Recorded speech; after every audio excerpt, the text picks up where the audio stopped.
Hey guys, so in today's video we're going to be taking a look at installing the Noctua Fan upgrade on the Snapmaker U1. So it's the Noctua Fan and there's a pair of them and they will go roughly here inside the machine. Anyone that's familiar with the Snapmaker U1 will be aware of the noisy fan that they have. That's why I have this little muffler on the side of it here. It's kind of divert the noise away. They also overheat on the drivers and stuff, so the Noctua Fan is supposed to be the upgrade to do. So similar to our previous video, we're going to be having to dismantle the top of the printer, take this bit off to get access to the screws that hold the side panel on. So in order to do that, make sure you've unloaded all your filaments, and you're going to want to disconnect each of these 4 cables along the back and disconnect your PTFE tubes, and that should mean that you can then remove these 4 rubber bungs to access the screws, one in each corner. Once that's off, this black piece of plastic will remove. You've got a couple of screws along the top, 2 screws behind these, and that'll pop off and remove that, and we're good to go.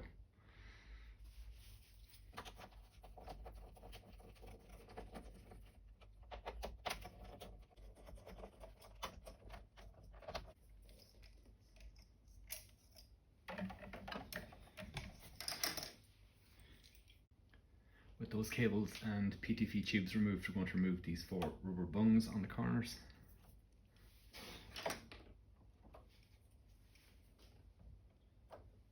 And that's going to give us access to these 4 screws.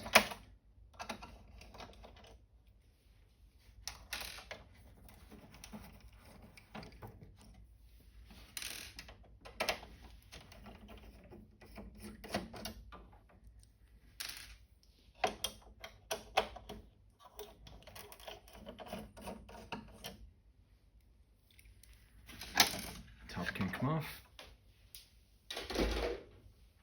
Now we've got 4 screws along the top here. Just remove those. Keep them separate from the screws from the top cover because they are fine thread.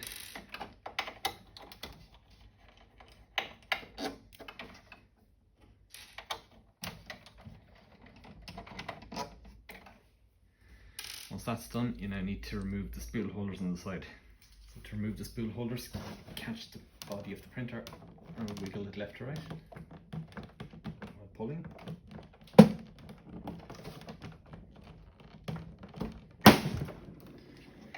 Takes quite a bit of force.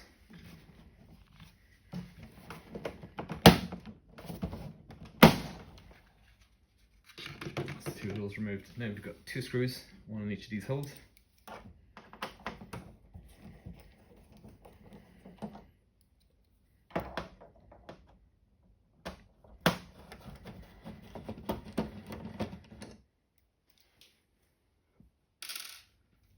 We want to remove this feeder on the side. As we push up, there's a little tab on the bottom, push it up and slide it forward.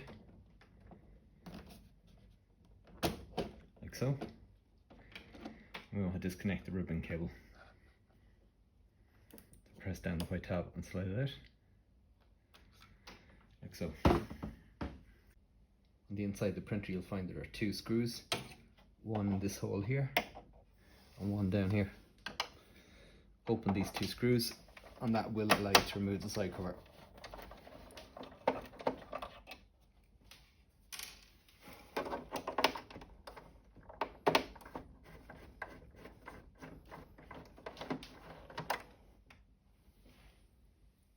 With all the screws removed, it should only be a matter of catching the side panel and pulling it off. And lifting it up to get it off the clips on the bottom. In behind the cover you'll find that there are 2 cables connected. And these are for reading the RFID tags on the spools. So number 3 is this upper one. Press in the tab and gently remove it off the board.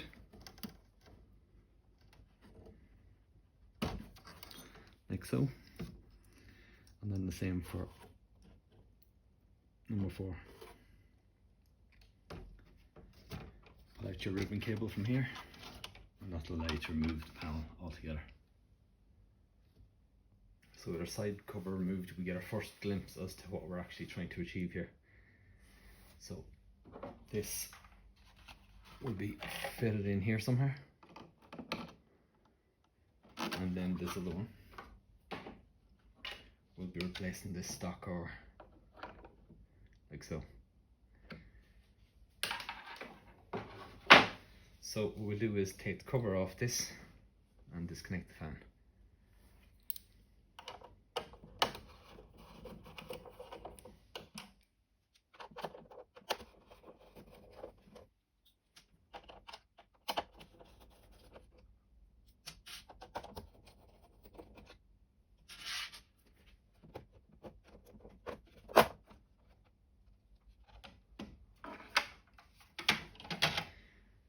Fan connection is down here at the bottom. So again, you want to prise up the clip and pull it out. That allows the fan to be removed. So in one of the online tutorials on how to install this new setup, it explains about cutting this cable here, if it'll focus, cutting the cable to allow us to have a plug to plug back onto the board. And then we'd solder or connect these cables onto our buck connector, which is going to be needed to convert the 24 volts that comes off the board down to 12 volts to supply our fans. But what I'm going to do instead is I have some of these JST connectors. I think they're JST 2.0, and all I'm going to do is D-pin, you prise up the little white tab like so, catch your cable and pull it out. I'm going to reuse these connectors or connections in the plug of the original fan. That way, if I need to undo this and put it back to normal at any stage, I can. So simply prise up the little clip and pull out the wire. Job done. So this can go in the bin or in the spare parts pile. I will reuse the plug. It's simply just going to be a matter of sliding the black wire into the right hand side like so, and repeat then for the red. And that way, if I ever have to put this back to standard, if I go to sell it or whatever, or if it has to be returned, it'll go back stock.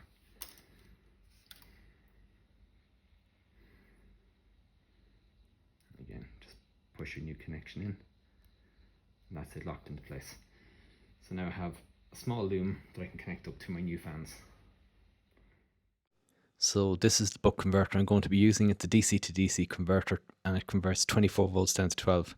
On the left hand side here you can see there's a red and black cable. This is the input, and black and yellow on the right, that's your 12 volt output. So I'm going to be connecting the red and black to this temporary lead that I made up. It's red to red, black to black, and that's going to connect onto my board, and the black and yellow is going to connect directly to my fans, probably soldered. So I've printed this out of PETG. It should be perfectly fine when the fan's going, it'll keep it nice and cool. When installing it, I've noticed that the edge of this piece here catches the edge of this ribbon cable, so just if you are installing it, trim it back slightly so it doesn't catch. And then when you are pushing it in, you're going to have to lift this tab, because again it catches the edge of the board and kind of pushes the board out of place. You don't want it flexing the board or putting any pressure on that it doesn't need. Alright.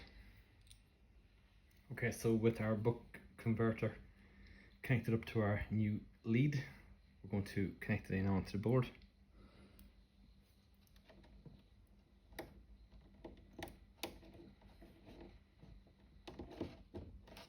Once it's in and connected, I'm going to reinstall our new fan. Make sure this little plastic piece here sits into the groove at the bottom here behind the cables.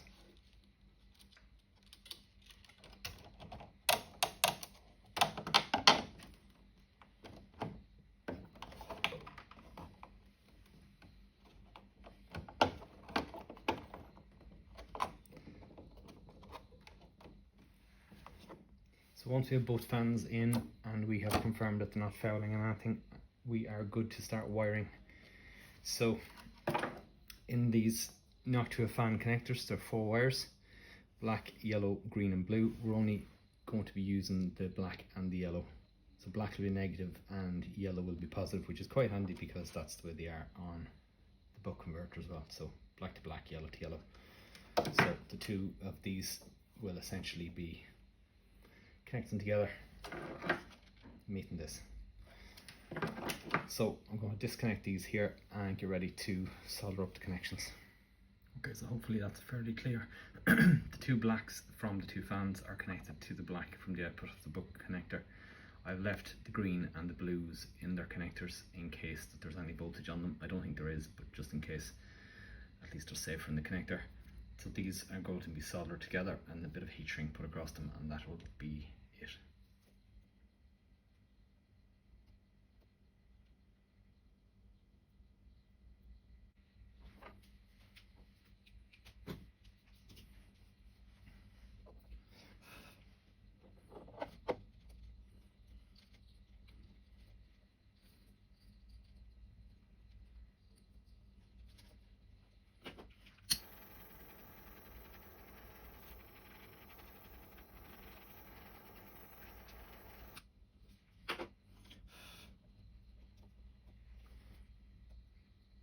Okay, so hopefully this all makes sense. We have our cable coming from our fan board down here, comes up into the buck converter, changes from 24 volts down to 12, comes out on the yellow and black and connects to the yellow and black. I've soldered them directly and I've heat shrink over them. I've left the black or the blue and the green in their connectors to keep them safe and out of the way. So next we're going to do some cable management here, tidy up the cables and put the covers back on. That should be it. So I've installed the buck connector into this 3D printed cover that comes with part of the kit. I've double-sided taped it down onto this to keep it from rattling about. I have the cable out of the way of the rods and the screws, and everything is neat and out of the way. So when I put this all back together, I shouldn't have any rattles or squeaks from it, and everything should work as expected. We'll test it now shortly. So minor correction to the video. I've had to move this buck connector over more to the right hand side. This cable should not have come out here at the top, so bring your cable out. There is a hole down here at the side. I didn't think the cable would be long enough, so that's why I brought it at the top. It interferes with the placing of this, which I've now had to shift over. The reason being is that the side cover attaches here and it's got a sizable lump on the back of it that fits onto this, so it needs about 1 inch of space. Once that's in there, I had said about bringing the RFID cables out through the side here on this other fan. There's actually a hole here in the front for RFID number 4, and it wants you to bring the cable for RFID number 3 up through this top one. Reason being, it's too short, and it is extremely short. When you go to fit it, you've literally about 1 inch of space. So this is going to be difficult to show on camera, but essentially this will be going back in with the cable for RFID number 4 through this hole direct onto the board, and the other one will be coming down through the top. Then I have to try and squeeze this back on like so, and then clamp the front panel onto it. So wish me luck. Okay, so this is the cable for RFID number 4. It feeds through this hole here in the front. So we slide this back off for a second, catch our cable, and it should connect then onto the board just here. This one isn't too bad, it has some length on it. It's just made it a little bit more difficult because I've got cameras and tripods in the way. Anyway, number 3 comes up and it will be going through this slot here, and it has to stretch to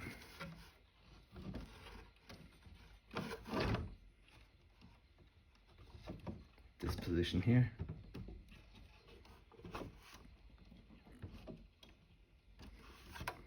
So that goes on there, and then we have to try and get this to sit back on. And as you can see, we're already running out of room. Make sure these cables sit in to the groove. Line up the pin on the board with this, and then we have to lift up the flap that I mentioned earlier on, otherwise it bends the board out of the way.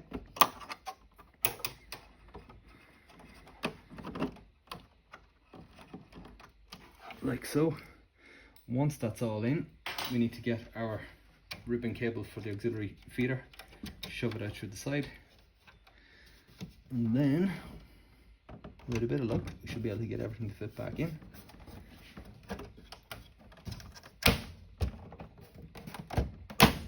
Like so.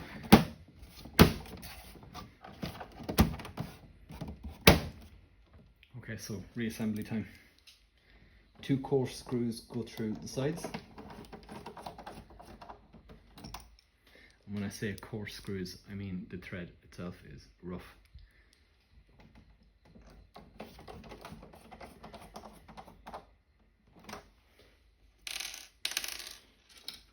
Four fine threaded screws for the top.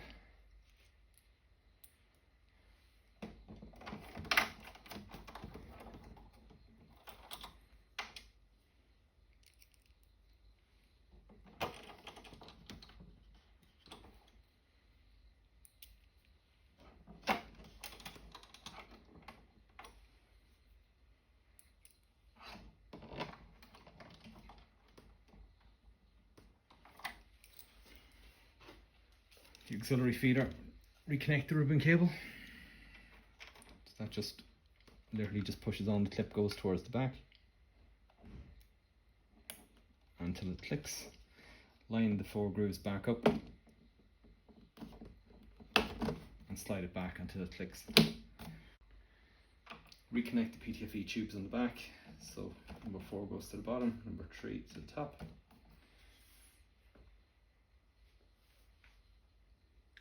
And then we want to put our top cover back on.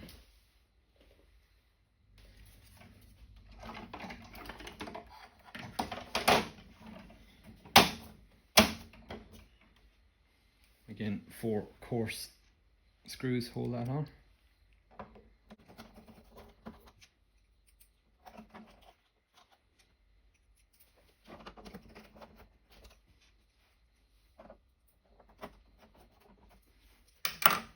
Then refit the PTFE tubes and cables. Starting at number 1.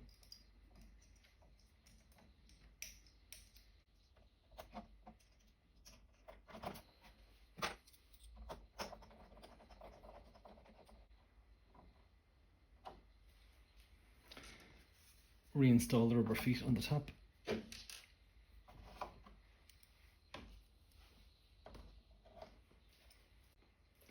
Reinstall these spool holders, push them in till they click. Same with number 4. Make sure to have this sideways.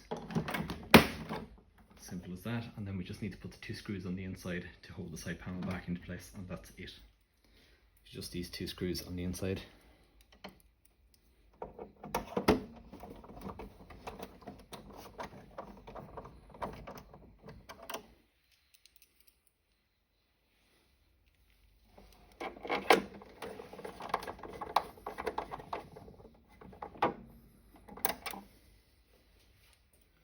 Okay, so we've all connected back together. I've powered it on, and for a moment I thought I'd done something badly wrong because I couldn't hear the fan, but it's actually that ridiculously quiet. So you can hear some noise from the back. This is from one of the tool heads cooling off. So this is with the fan off. This is the fan on.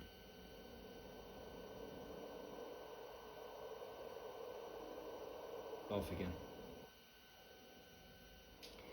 Anyway, hopefully that was helpful. If it was, leave a comment and I'll get back to you as soon as I can. Alright? Thanks very much.